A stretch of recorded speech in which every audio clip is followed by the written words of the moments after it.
지금 우리는 이제 히브리서를 공부하고 있습니다. 히브리서는 로마서와 종종 비견이 됩니다.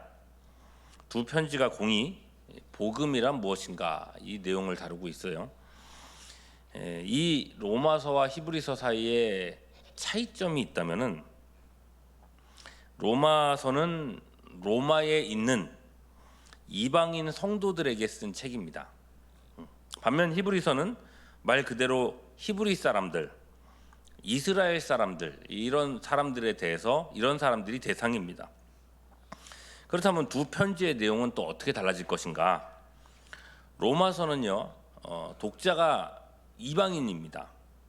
그러다 보니 구약 성경의 어떤 율법이나 성전 제도 같은 그런 내용들을 이방인들이 잘 알 수가 없겠죠. 그러다 보니 구약적인 그런 내용들은 많이 배제가 되어 있고 헬라 문화권 사람들이 이해할 수 있는 철학이나 논리 이런 것들로서 복음을 설명했습니다. 로마서 3장에 모든 사람이 죄 아래에 있고 예수님 안에서 죄가 속해진다라고 하는 그런 개념이라든지, 또 로마서 8장에 사람의 마음에 두 개의 법이 있다, 그 두 개의 법이 싸우고 있다, 이런 개념들은요 헬라적인 색채가 강한 표현들입니다. 오늘날에까지도 우리가 복음을 전할 때에 철학과 논리가 녹아있는 이 로마서 말씀을 그래서 주로 인용을 하게 되는 거죠. 반면 히브리서는요 유대인이 대상이라고 했어요.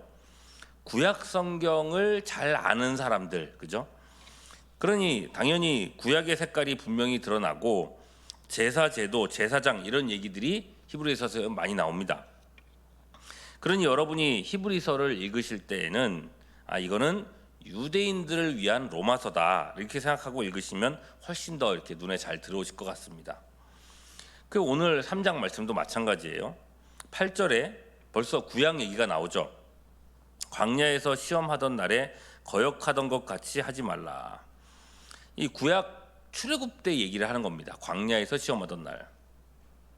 그렇게 17절 말씀 보시면은 모세의 이야기가 나오고 불순종하여서 40년 동안 방황했던 광야 백성들 얘기가 나오는 겁니다.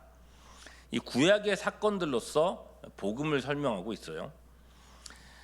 자, 또 한 가지 히브리서와 로마서가 이제 비교되는 부분이 있는데, 로마서 독자들은요 믿음의 본이 되는 사람들이라고 했습니다. 로마서 1장 8절, 먼저 내가 예수 그리스도로 말미암아 너희 모든 사람에 관하여 내 하나님께 감사함은 너희 믿음이 온 세상에 전파됨이로다, 이렇게 얘기했어요. 로마서는 이미 건강하게 세워진 신앙인들을 더욱 굳건하게 훈련시키기 위해서 쓴 책입니다. 그들은 복음에 바로 서 있었기 때문에 더욱 깊은 이야기들을 할 수가 있었어요. 로마서는 사실 오늘날에 우리가 봐도 좀 도움이 필요하다, 목사님들의 어떤 해석이나 이런 도움이 필요할 정도로 쉽게 읽히지는 않거든요. 로마 성도들은 이 정도의 글을 소화할 만큼 성숙한 사람들이었다는 걸 알 수 있는 거죠. 히브리서 독자들은요 반대입니다. 사실 이 사람들은요 예수님을 먼저 믿은 사람들입니다. 복음이 유대인들에게 먼저 증거됐잖아요. 6월절 성령이 임하시고 초대 교회가 시작될 때에 베드로가 설교했을 때 3,000명, 5,000명, 그 외에도 허다한 사람들이 예수님을 믿게 됐습니다. 이때 믿은 사람들이 다 유대인들입니다. 그러니까 신앙에 있어서는 이방인들보다 선배들이에요. 그러니까 이런 부분들은 좀 자랑스러울 만하죠. 내가 먼저 예수를 믿었다. 그러다가 예루살렘에 박해가 시작되고 유대 성도들은 유럽과 아시아 전역으로 흩어졌습니다. 그리고 처음에 이제 간 곳마다 복음을 전했죠. 이들이 복음을 전한 곳마다 교회가 세워져 있기도 했었습니다. 여기까지는 좋았어요. 그런데 박해가 지속되니 이들의 신앙이 점차 무뎌집니다. 물론 그들의 신앙이 이렇게 약해지는 게 단지 박해 때문만은 아닙니다. 그들은 애초에 깊은 믿음으로 나아가지를 못했습니다. 성경에 나오는 표현대로라면 배우고 확신한 일에 거하지 못했습니다. 단지 내가 아브라함의 후손이다, 혈통적인 어떤 그런 장점이 있다, 이런 이유로, 또는 믿음의 연수가 오래됐다라는 이유로 배우기를 멈춰버렸습니다. 도의 초보에 머물러서 은혜를 더 받지를 못했습니다. 그래서 히브리서 저자가 답답해서 이런 얘기를 했어요. 유명한 말씀이죠. 히브리서 5장 12절. 때가 오래되었으므로 너희가 마땅히 선생이 되었을 터인데 너희가 다시 하나님의 말씀의 초보에 대해서 누구에게 가르침을 받아야 할 처지이니 단단한 음식은 못 먹고 젖이나 먹어야 할 자가 되었도다. 이런 정도밖에 안 됐다는 거예요. 신앙의 연수가 그렇게 오래되었는데, 그렇게 선배라고 하는 사람들인데, 구약에 능통한 사람들인데도 복음에 있어서는 깊어지지 못했다는 거예요. 자, 유대인들, 신앙의 선배, 신앙의 선조, 이런 사람들이 새롭게 이 믿음 안에 들어온 이 로마 사람들보다 못한 모습만 보이고 있더라는 거죠. 예수님 말씀 그대로 아닙니까? 마태복음 19장 30절. 그러나 먼저 된 자로서 나중되고 나중된 자로서 먼저 될 자가 많으니라 그랬어요. 이게 유대인과 이방인의 역전 현상인 거죠. 히브리서 기자는 같은 히브리 사람으로서 자기 민족이 이렇게 주저앉게 되는 게 너무 안타까웠던 겁니다. 유대 성도들이요, 너희가 신앙의 선배라고 안주해서는 안 된다. 우리 조상들도 다 그러다가 망한 거 아니냐. 그러면서 조상들 얘기를 꺼내요. 다시 8절입니다. 광야에서 시험하던 날에 거역하던 것 같이 너희 마음을 완고하게 하지 말라. 그리고 9절. 광야 백성들 하나님을 시험하다가 40년 동안 광야에서 빙빙 돌며 심판을 받아야 했습니다.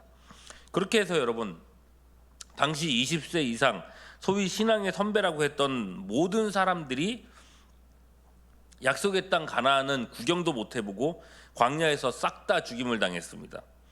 오직 여호수아와 갈렙만이 약속의 땅 가나안에 들어갈 수 있었죠. 그게 11절 말씀입니다. 내가 노하여 맹세한 바와 같이 그들은 내 안식에 들어오지 못하리라 하였다 하셨느니라. 여러분, 주님께서 최종적으로 주시고자 했던 건 이 안식이었는데 안식에 들어오지 못했다. 얼마나 비참한 일입니까? 이 선배라고 하는 이 세대를 생각해 보십시오. 애굽에 임한 10가지 재앙을 자기 눈으로 목도했던 사람들 아닙니까?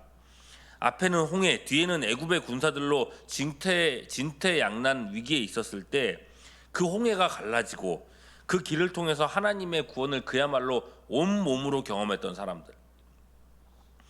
이 엄청난 구원은요, 사실 시작일 뿐이었습니다. 하나님의 최종 목적은 이 단지 애굽에서 딱 건져냈다, 이걸로 끝이 아니었죠. 종국에는 약속의 땅 가나안에 적과 꿀이 흐르는 그 땅에 정착시키는 것이 하나님의 플랜이었습니다. 생각해 보십시오. 열재앙, 홍해도와 구름기둥, 불기둥, 이토록 엄청난 일들을 이루신 하나님, 그런 하나님이신데 가나안 땅을 주는 게 뭐 어려운 일이겠습니까? 그야말로 가서 취하기만 하면 될 일이었어요. 이스라엘은 아무것도 두려워할 필요가 없었습니다. 이 전능의 하나님이 우리 편이시다. 우리를 이끌어 가신다. 그럼에도 그들은 그 땅에 들어가지 못했습니다. 수많은 기적을 체험하고 수많은 영적인 혜택을 누렸으면서도 광야에서 다 망하고 말았습니다. 이 이해할 수 없는 일이에요. 결국 뭡니까? 신앙의 연수라는 게 그리 중요하지 않다는 겁니다. 예전에 얼마나 내가 큰 체험을 했었느냐? 아니에요. 내가 처음 주님 믿었을 때 얼마나 그 체험이 뜨거웠느냐? 이것도 아닙니다.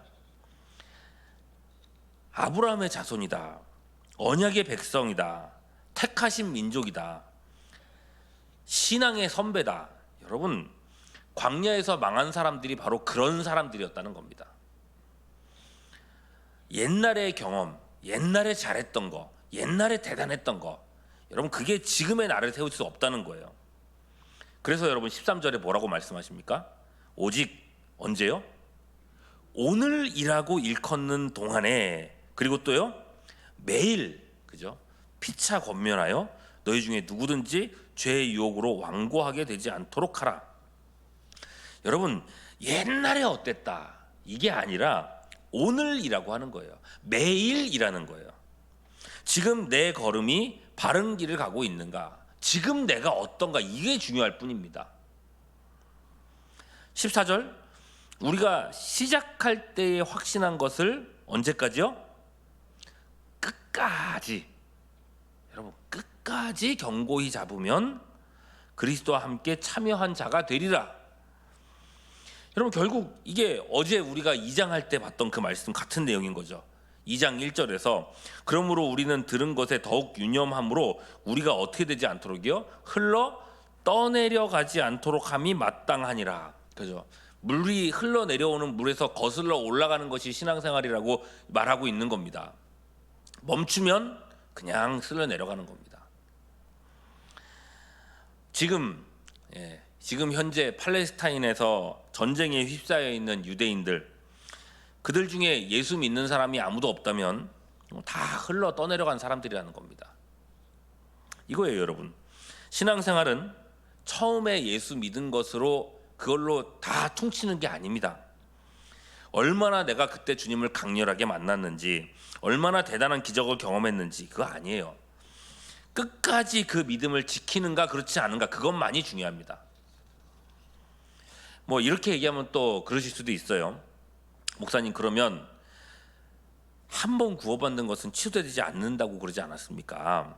그게 하나님의 영원한 작정, 선택이라 그랬는데, 근데 왜 구원을 받았더라도 중간에 탈락할 수 있는 것처럼 그렇게 얘기를 합니까? 이런 질문을 하실 수도 있어요. 정당한 질문입니다. 여러분, 한 번 받은 구원은 취소되지 않습니다. 하나님의 작정은 영원하고 신실합니다. 다만 어떤 사람이 믿음으로 시작했다가 결국 실족하여 망했다면 그건 그 사람의 믿음이 처음부터 믿음이 아니었다는 것을 스스로 증명했다는 거예요. 그래서입니다. 19절 결론은 이렇게 얘기합니다. 이로 보건대 그들이 어떻게 하지 않았다고요? 믿지 않았다는 거예요. 믿지 아니함으로 능히 들어가지 못한 것이다. 처음부터 믿음이 아니었다는 거예요. 처음부터. 그렇다고 여러분 혼란스러워하지는 마십시오.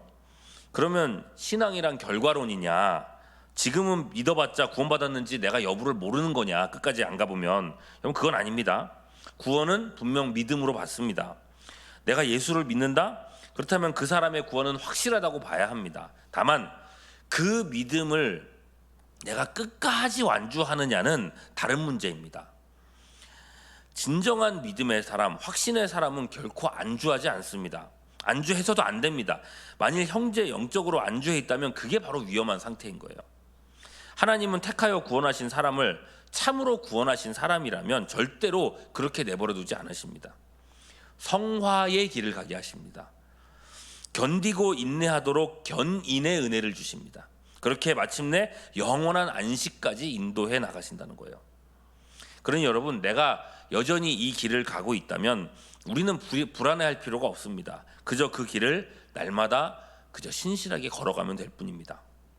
안타까운 것은요, 오늘날 너무 많은 사람들이 중간에 안주하고 신앙의 경주를 포기한 채로 흘러 떠내려가 있다는 것입니다.